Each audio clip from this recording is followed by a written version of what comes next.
Vinheta de abertura. Várias pessoas na biblioteca, escritório com algumas pessoas trabalhando em computadores, mulher escrevendo no mural, homem com equipamentos de segurança mexendo no tablet, uma pessoa desenha no projeto. Letras nas tonalidades verde, vermelho, amarelo, azul formam a sigla ETEPAC. Fundo azul com a logo da ETE, Escola Técnica Estadual, professor Antônio Carlos Gomes da Costa. Curso Técnico em Multimídia. Disciplina: Produção da Imagem Digital. Competência 1: Capturar imagens digitais para aplicação em projetos gráficos. Professor Álvaro Nunes. Descrição: ele está em pé, é branco, cabelos pretos curtos, olhos castanhos e usa aliança. Veste camisa polo azul marinho com 2 listras na horizontal. Descrição do ambiente: parede em tons de azul. Na parte superior, à direita da tela, a hashtag ETEPAC. À direita da tela abaixo, janela de Libras. Olá, cursista! Seja bem-vindo à sua primeira videoaula da disciplina PID, Produção da Imagem Digital. Eu sou o professor Álvaro Nunes e esta é a primeira competência, que é capturar imagens digitais para aplicação em projetos gráficos. Imagem digital. Vamos dar uma olhadinha? O que seria a imagem digital? Bom, podemos dizer que uma imagem digital, uma captura da imagem digital, nada mais é do que o processo de obtenção da imagem através de um equipamento eletrônico.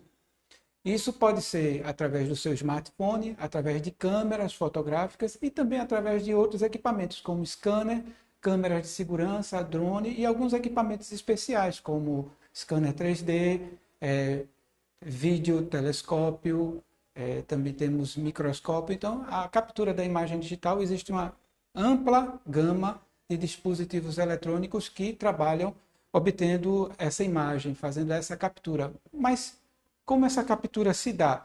Nós temos basicamente 2 chips principais. Existem outros chips, mas por serem para aplicações mais científicas, aplicações mais caras e está assim, a eletrônica está se desenvolvendo muito, então alguns novos chips estão sendo lançados no mercado, mas basicamente temos 2 nas câmeras e no processo de captura nos smartphones. Nós temos o CCD, que traduzido para o inglês seria dispositivo de carga acoplada.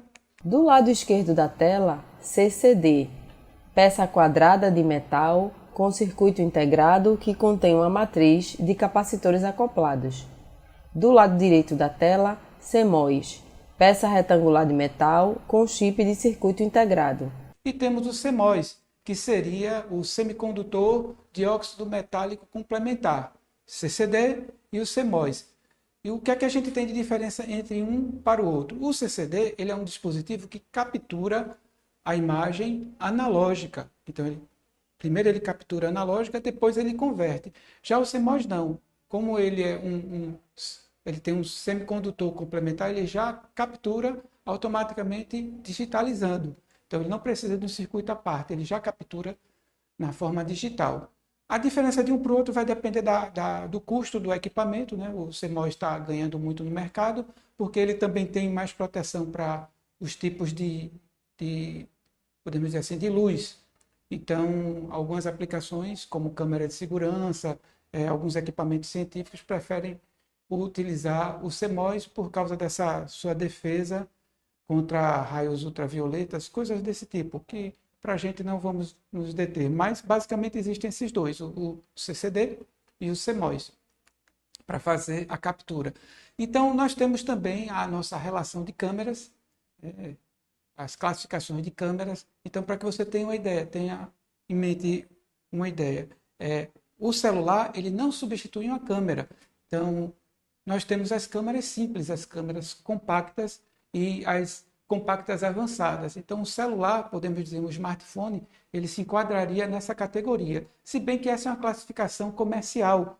Não existe assim uma norma técnica que classifique as câmeras. Mas, comercialmente, você procurando uma câmera, você vai ter as câmeras compactas e as compactas avançadas. Vamos falar mais um pouquinho à frente. Do lado esquerdo da tela, 2 câmeras. Uma câmera compacta, caixa hermética preta com lente fixa à câmera. No meio da tela, Dois tipos de câmeras. Na parte superior, 3 modelos de câmeras profissionais e na parte inferior, 3 modelos de câmeras semi-profissionais. E nós temos as semiprofissionais, que a gente tem a câmera de super zoom, que seria uma câmera que é chamada de ponte, uma bridge, que é quando você quer mudar da câmera simples, da câmera para usuário comum, para uma câmera com um pouco mais de recursos, sem precisar trocar lente. Então a gente tem a câmera super zoom, que ela é com uma lente única. Então ela tem o poder, dependendo do fabricante ou do modelo, do custo dela também, ela pode assim, ter um zoom de 40 vezes, 20 vezes, 5 vezes. Essa é super zoom. E a gente tem na linha semiprofissional, que dependendo do autor, a super zoom não entra nas semiprofissionais. Nós temos as mirrorless e as DSLR. Essas são as semiprofissionais. E depois a gente tem a linha profissional, que já são câmeras de muito mais caras. O conselho que eu dou para vocês é que, se você não trabalha ainda na área de fotografia, tente usar a câmera que você já tem, a câmera do seu dispositivo, do seu smartphone. Não importa se é Android, não importa se é iPhone. Lembre-se que uma câmera semiprofissional tem muito mais recursos do que qualquer celular. Então, aprendendo a usar seu celular, todos os recursos da câmera do seu celular, você vai começar a entrar no mundo da fotografia. Veja só, um comparativo legal. O carro não faz o motorista, apesar de que um carro de corrida e um carro de passeio são diferentes, mas posso dizer para vocês que um bom motorista consegue pilotar, um motorista profissional consegue pilotar um carro de câmbio automático e um carro de câmbio manual. E não importa se ele está com uma Ferrari ou um Fusca, ele vai conseguir tirar o melhor daquele equipamento quando ele estiver pilotando. A mesma coisa é um fotógrafo profissional. Ele vai conseguir tirar o melhor do equipamento. Por quê? Porque ele sabe usar os recursos daquele equipamento. Então, o conselho é que você treine com o equipamento que está nas suas mãos. Depois, quando você der um upgrade aí na sua carreira, você pode migrar para um desses outros equipamentos à frente, tá? Uma boa pedida é sair da compacta para a compacta avançada, da compacta avançada para uma super zoom, e depois você pode fazer aí uma barganha, comprar uma de segunda mão e passar para uma semiprofissional com mais capacidade.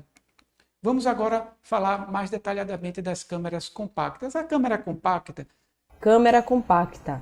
Caixa hermética preta com lente fixa à câmera. Quem já tira fotografia há muito tempo, como eu, que sou do tempo do filme, do tempo da Zenith, então você tem aquela câmera que era aponte e atire. Não tinha muita coisa para fazer. Colocou o flash, colocou o filme, apontou, viu mais ou menos a cena que quer, apertava, pronto. A câmera compacta é assim. Ela tem lente fixa, não tem muitos recursos, algumas até tem uma opção de ter um zoom óptico, um zoom digital, mas bem limitado. E é tudo através de, como a eletrônica está em tudo, tudo através de uma pequena inteligência artificial com poucos recursos para que você possa configurar nessas câmeras. Normalmente você escolhe se é paisagem, se é um retrato, se é muita luz ou pouca luz, e não tem muita coisa para você configurar. É só o cartão de memória, colocou a pilha e já pode fazer suas capturas. Essas são as compactas. Vantagem da compacta, o preço. É aquela câmera que vai ajudar você a entrar no mundo da foto, da arte, desse hobby que é a fotografia, e ajudar você a aprender a fotografar. As compactas avançadas, a mesma coisa da compacta. A diferença é que ela vai ter um pouco mais de recursos, você vai conseguir configurar mais algumas coisas. Algumas até, podemos dizer assim, algumas têm até a opção de você dar um zoom maior. Alguns autores dizem que esse tipo de equipamento pode até trocar de lentes. Eu, particularmente, nunca peguei numa compacta avançada que pudesse ser trocado de lentes. Mas existem muitas câmeras importadas com muitos recursos e que eu não tive acesso. De repente você consegue uma compacta avançada com poder de zoom e com alguns pequenos recursos para imagem, para correção de imagem, correção de brilho, olhos vermelhos, aqueles recursos simples que ajudam o fotógrafo amador. Okay? Vamos para a próxima categoria, que são as super zooms. As super zooms são as câmeras que são um pouco melhores do que as compactas avançadas, porque ela, além de trazer muitos recursos, além da que a compacta tem. Você tem recursos aí de exposição, recursos de equilíbrio, alguns têm até recursos para filmagem, você tem recursos de saída de vídeo, e o principal dela é o zoom, né? Você vai aprender a trabalhar com o zoom.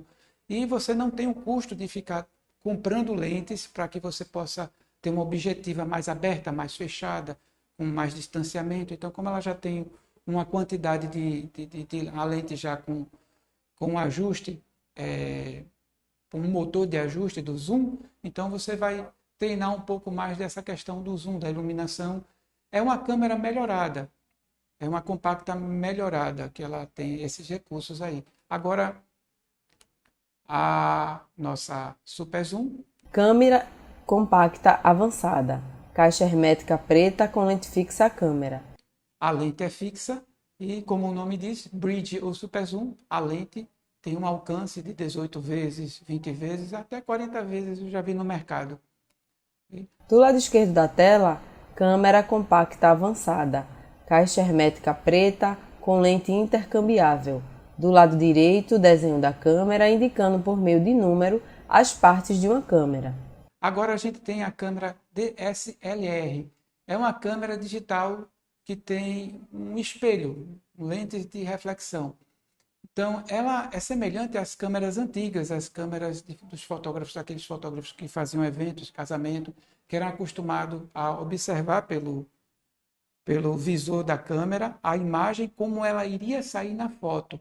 Então, por isso que muita gente usa a DSLR, porque quando você olha pelo visor da DSLR, você pode ter certeza que a imagem que você está vendo pela sua ocular ali, pelo visor da câmera, o visor monocular lá, vai ser a mesma imagem que vai ser capturada.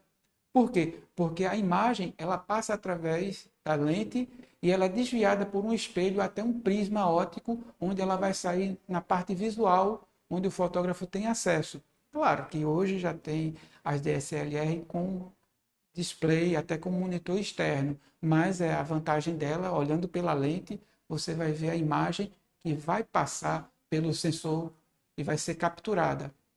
Quando você apertar o botão da câmera, como eram as câmeras mecânicas, o dispositivo mecânico vai levantar o espelho, como você está vendo aí na imagem, e a luz vai passar pela lente e vai ser capturada pelo sensor da câmera. Então, nesse momento que você aperta o botão, você não consegue mais ver a imagem pelo visor. Por quê? Porque o espelho levanta e ela passa para o sensor da câmera. E essa é a principal vantagem da DSLR, que ela usa o espelho e você vai ter a fidelidade da imagem vista pelo fotógrafo com a imagem que vai ser registrada no sensor. A outra é a mirrorless. A vantagem da mirrorless é que, como ela não tem dispositivos mecânicos, ela pode ser um pouco mais barata, ela é mais leve e ela é mais compacta. Câmera mirrorless. Compacta avançada com lente intercambiável. Também, dependendo do preço dela, da versão do fabricante, ela vai ter N recursos, tanto quanto a DSLR, só que ela é mais compacta.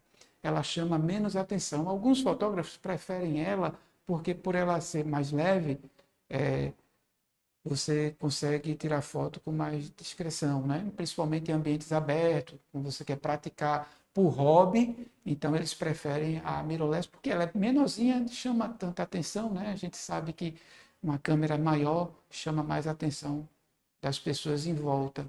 Então essa é mais discreta, mas ela também tem muitos recursos mesmo. E aqui a gente tem um comparativo. No centro da tela, desenho das partes da câmera DSLR e mirrorless. Do lado esquerdo da tela, câmera DSLR com as seguintes partes em destaque, partindo da lente para o obturador, com a seta no meio da câmera apontando para a luz do objeto. Na parte superior da câmera, abertura, elementos da lente e sistema de visão. No meio, obturador e sensor e na parte abaixo, espelho. Do lado direito, partes da câmera mirrorless, partindo da lente para o visor na parte superior. Filme ou sensor, CCD, diafragma, em seguida visor e LCD. Na parte abaixo, objetiva e obturador. Entre ambas as câmeras, a mirrorless ela é mais simples, ela não é mais simples, ela é mais compacta. Ela é mais compacta. Mas você vai ver a imagem através de um dispositivo eletrônico. O visor nada mais é do que uma extensão da imagem que entrou na lente. É uma imagem digitalizada que vai através de um LCD ou de um display que você vai ver, mas não há certeza que a imagem que você está vendo, as cores, o brilho, seja igual ao que vai sair no sensor. E aqui a DSLR, ela tem um mecanismo maior, ela é um pouco mais pesada. Há questão aí de adaptação. Tem fotógrafo que prefere uma câmera mais pesada, tem fotógrafo que prefere uma câmera mais discreta e mais leve. Vai de acordo com a necessidade do trabalho que você vai fazer, de acordo com o recurso da câmera. Quanto mais caro a câmera, mais recursos ela vai ter. E por falar em recursos, Do lado esquerdo da tela, 2 fotografias de uma garota ao ar livre. Do lado direito, há pouca iluminação. E do lado esquerdo, um pouco mais de fonte de luz. certo? Por falar em recursos, vamos falar agora dos recursos básicos. Existem nos cursos de fotografia, que são horas e horas, uns 40 a 140 horas, para que você possa aprender todos os recursos. Nós vamos falar do recurso, os mais básicos, o flash. O flash nada mais é do que uma luz artificial que é usada para iluminar a cena. Uma cena pode ser escura, pode ser você vai precisar, de acordo com o trabalho que você vai fazer, você vai precisar de sombras ou de mais luz. Então, o flash nada mais é do que uma luz artificial. Se você pratica utilizando a luz do dia, a luz do ambiente, e vai ter ocasião que, quanto mais você for fotografando, você vai ver que em determinada situação você vai precisar de uma luz que preencha mais o ambiente, que preencha mais o rosto do objeto, da pessoa que você está captando. Então, no caso, a gente tem duas fotos aí da mesma pessoa, da mesma modelo, em situações iguais. A única coisa que foi alterado aí foi a fonte de luz. Enquanto que da esquerda aqui você está vendo a luz direcional, você vê que ela preenche um lado só do rosto da modelo e o outro lado você tem uma sombra bem definida, porque essa luz direcional, ou como algumas pessoas preferem, luz dura, ela tem uma direção única, então ela deixa a sombra bem acentuada. É uma luz direcional. Apesar de que nessa exposição a luz está fraquinha, mas ela deixa uma sombra bem acentuada. A luz direcional, que é semelhante à luz do sol, ela vai deixar um preenchimento claro, acentuado de um lado e a sombra bem delineada do outro. Já a luz difusa é aquela luz que espalha, é aquela luz que não tem uma direção única, é aquela luz que é dividida, então ela vai preencher todo o ambiente e ela vai dar essa sensação de clareza, é a luz direcional. E agora vamos ver os 3 recursos básicos da fotografia. Os 3 pilares são importantíssimos, que vamos ver a abertura, a velocidade e a ISO, ou ISO. ISO é um organismo internacional de padronização, é uma organização internacional de padronização. E a ISO vai definir a sensibilidade do filme, a sensibilidade do sensor à luz. A abertura, que aí no caso a gente tem o diafragma, e a velocidade é o obturador. Esses 3 recursos trabalham em conjunto para que a captura seja perfeita, né? Seja de acordo com o que o fotógrafo precisa. O diafragma, a gente tem que entender que quanto menor for o número do diafragma, o F, mais luz entra. Menor o número do F, maior, mais luz. Então é só você decorar. Diminui o diafragma, diminui o número do diafragma, que a abertura vai aumentar. É ao contrário. Menor o número, mais luz. No centro da tela, da esquerda para a direita, 3 lentes de câmera com diferentes aberturas, da menor para a maior. Quanto menor for o número F, maior será a abertura. Abaixo, diferentes tipos de F, partindo do f32 com a pequena abertura da lente até o f1,4 com a abertura total da lente. Aqui a gente tem um exemplo típico. F maior, quanto maior o F, menos luz vai entrar. Quanto menor o F, mais luz entra. O ISO nada mais é do que a sensibilidade à luz do sensor ou dos filmes antigos que tinham filme. Então, se você está num ambiente com pouca iluminação, você vai ter que ter um ISO maior, que você precisa de mais sensibilidade. Então, se você está num ambiente muito claro e coloca muita sensibilidade, vai estourar a cor. Então, se você está num ambiente muito claro, você diminui a sensibilidade, você diminui o ISO. Então, isso é isso, a sensibilidade à luz. Mais sensível à luz, mais escuro. Menos sensível à luz, mais claro o ambiente está. Tranquilo? Isso é fácil. Então, a gente tem aqui uma tabela de ISO, uma dica. Claro que a tabela de ISO vai depender também da marca da sua câmera, do tipo de sensor que tem no seu smartphone, mas a gente traz aí uma tabela que ajuda bastante a você se basear para começar a trabalhar configurando o ISO. Se o seu smartphone permitir que você configure manualmente o ISO, você pode fazer isso, e se permitir também que você configure o diafragma, você já pode também ir praticando. A outra coisa que você precisa observar é a velocidade. 3 sequências de imagens na horizontal. Na primeira sequência, a imagem vai desfocando o fundo e abaixo os diferentes tipos de F, indo do F32 ao F1,4. Abaixo, a sequência de um boneco correndo, e nos últimos quadros a imagem fica desfocada. Abaixo a numeração que vai de 1/1000 a 1/2. Na terceira sequência, a imagem se descaracteriza à medida que avança. Parte do ISO 50 para o ISO 25600. Se você está fazendo a captura de alguma coisa em movimento, então você vai ter que deixar mais rápido, né? Mais rápido a captura. E se você está capturando algo que está bem devagar, então você pode deixar mais tempo lá para o seu obturador.